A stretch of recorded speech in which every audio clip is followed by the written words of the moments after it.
Πάμε να δούμε ποιος μας κάνει μαλακίες. Τους slums και αυτά.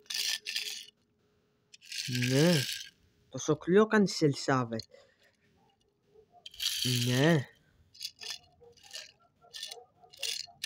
Αν αφού είναι άδειο, κλαίω δεν κάνω όταν είναι άδειο. Ναι.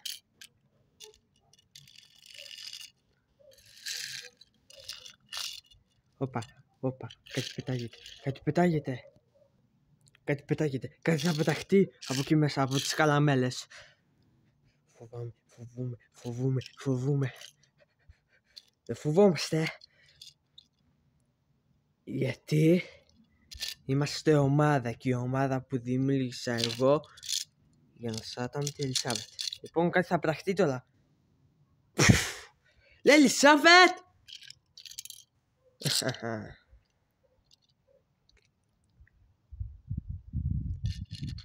Εσύ τα κάνες όλα.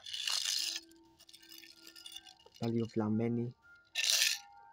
Μας έχεις κατατλωμάξει βλαμμένη. Ηλίθεια.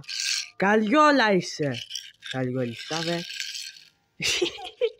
Αστείο ήτανε. Μη μιλάς.